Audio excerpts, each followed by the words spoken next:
What's something people thought you were wrong about that turned out to be true? In 6th grade chemistry, a teacher asked us what element was a gas that was lighter than air and extremely flammable/explosive. I grew up on science because of what my dad does for a living, and Bill Nye. I knew about the Hindenburg, and so I was really proud of myself when I raised my hand and said hydrogen. The teacher laughed at me and said that no, it was helium, and the entire rest of the class proceeded to laugh too. Almost 3 decades later, I work in a lab now. Caught a buddy's girlfriend cheating on him. I saw her at the bar with some other dude. It was pre-cell phone era, or I would have grabbed a pic so he'd believe me. Because thing is, when I told him, he didn't believe me. I know he just didn't wanna believe it. But yeah, it was hurtful on all sides. But he stayed with her, and what's worse, he told her what I'd said one day, not in a did this happen at the time way, like weeks, months after it had happened. Oh, can you believe it? Bill told me once he saw you at the bar with some other dude, but you'd never do that to me. And of course she said no, and they laughed about it. Anyways, that was kinda the end of my friendship with them. They got married a couple of years later, then divorced a couple of years after that when he caught her cheating on him.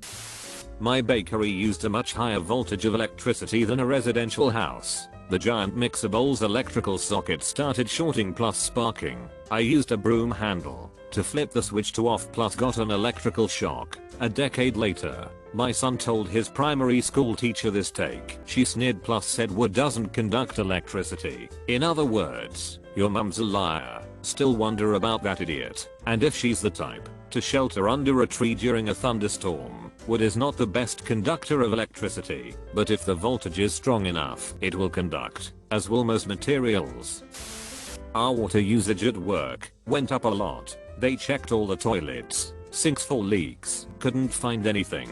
I mentioned that it seemed to coincide with the new water cooler system installation. Maybe that should be checked. They basically laughed at me. That stupid water system never worked good, and the guy came in 3 different times and said it was just the filter.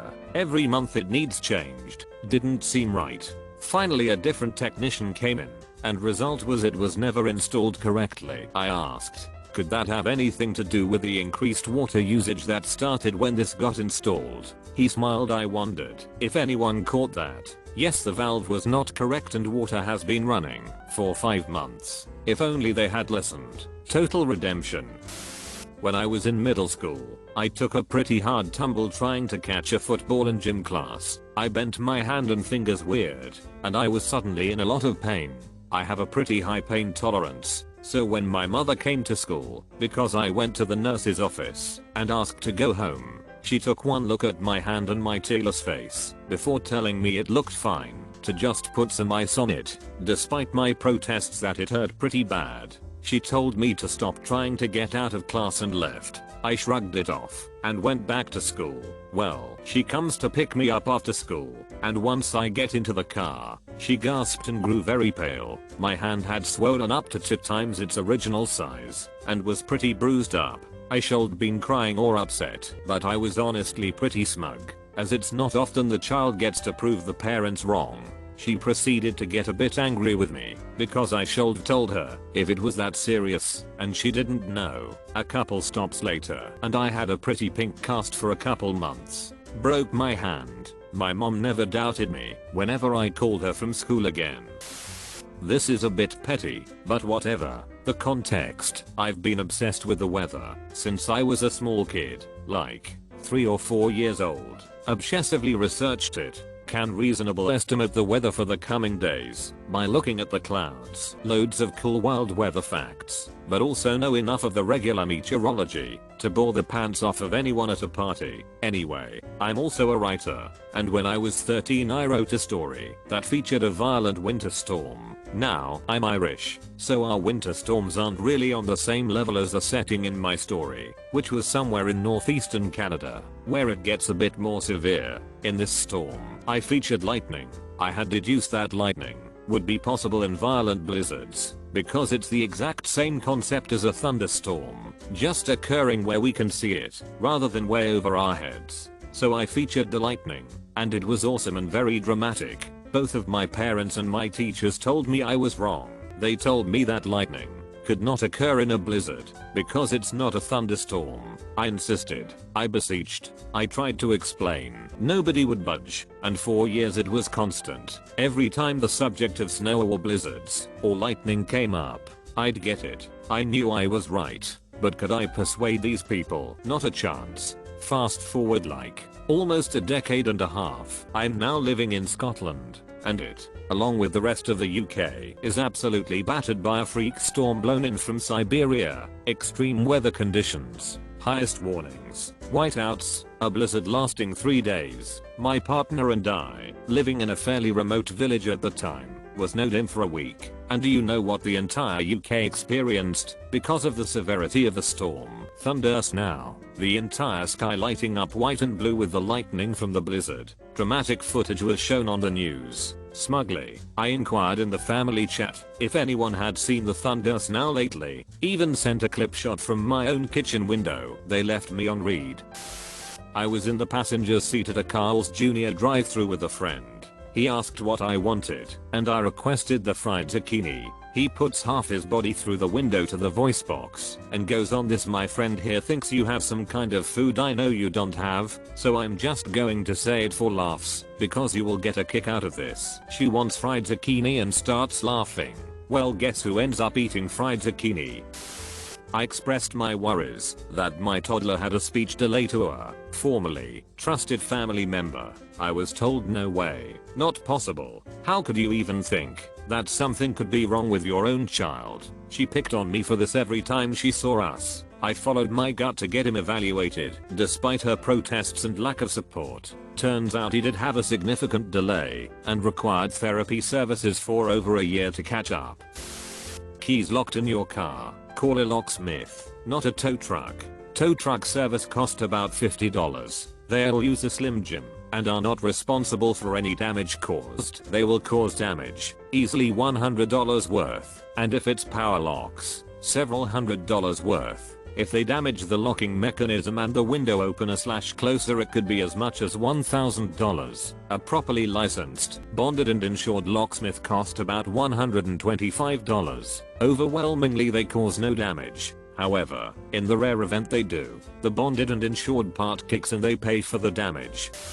My husband told me that I was a baby about my IUD insertion and insisted that it wasn't painful, that my concerns about entrusting a stranger to shove a foreign object into my body were paranoid. I listened to him because really, the info you'd find online is overwhelmingly positive. Long story short, the provider placed it wrong, didn't check / fix it. When I asked her to, I spent 4 years in pain that I eventually got used to. It expelled halfway out my cervix. Had to get it yanked out at the ear. That's when I was told that copper IUDs are notorious for breaking inside the uterus, because it broke inside me. The cherry on top, the female gyno with 3 kids I saw to get the broken piece removed, told me that cervixes don't really feel pain, and that I didn't really need to remove it. Goes without saying, I was in severe pain for 2 weeks straight before this appointment. Tons of women came out with their stories about lawsuits over IUDs, how they got pregnant with an IUD, stories similar to mine, and how women should really be offered anesthesia or pain pills for this procedure. And when my husband was surprised to learn about the pain I endured, I reminded him, "You called me a baby and everyone else told me it was all in my head," which is why I didn't talk about it. The 2008 financial crisis. I was mocked for pointing out that housing price increases had outrun wage increases for years, and that a major correction was in the cards. It might level off for a bit, but nah, it won't go down. I would point out that the 3-year and Helic combo was new, and when they came due, there would be a bloodbath. They did. There was. I do not know what is driving the current housing price increases, but we know it is not a shortage of supply, and not a natural outcome of wage / purchasing power growth. It is artificial, and will correct again. My wife and I were invited to a get-together with some friends at the beach. I was packing my jacket, as I thought it would get cold later with the ocean breeze. My wife made me feel like a fool for this, telling me it was unnecessary, basically calling me dumb. I brought it anyway, and lo and behold, come nighttime the ocean breeze picked up, and I was freezing. I go to my car to get my jacket and it's gone. I knew I had brought it, so where did it go? As I walk back to the group, I notice the wife of one of my friends wearing a jacket. I go up to her and she admits she grabbed it out of my car. I hint at how cold I am, how my wife made fun of me for bringing the jacket, but I was right in the end. She finally got the hint and gave me my jacket back. And then I discovered a giant smudge of s'mores on the chest of the jacket. I was mad, but she ended up giving me $150 for a new jacket, so ultimately I couldn't curb my enthusiasm.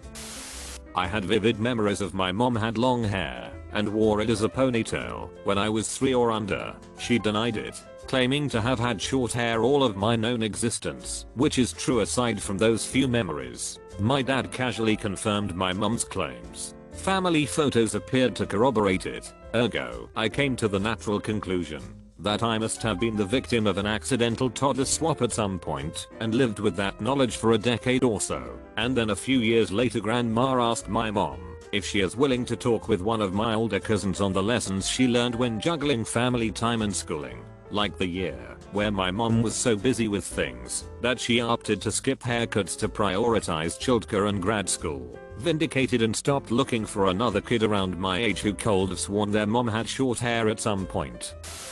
When I was in elementary school, we had to find a fun fact about a random animal and tell the class about it. Me being the most outdoorsy kid who loved animals, going to zoos and watching Crocodile Hunter with my dad whenever it was on, decided to pick the platypus as my topic. So the time comes for my big speech and I'm standing in front of the class all excited and whatnot, talking about platypuses with my heart on my sleeve. I was rattling off facts so passionately you'd have thought I was giving the goddamn Gettysburg Address of platypus facts. I'm talking like platypus are mammals that lay eggs. They don't have a stomach and some are venomous, yada yada yada. That's when the teacher stops me and says that I'm wrong, the platypuses are not venomous at all. She said I made it up and scolded me in front of everyone a little. I was a kid, so I was heartbroken. Old hag even gave me a bad grade. Went home defeated and unsure of myself until I saw a rerun of the animal show I had watched that reassured me I was right. Male platypus have venomous spurs on their hind legs. Eat poop, Mrs. Whitaker.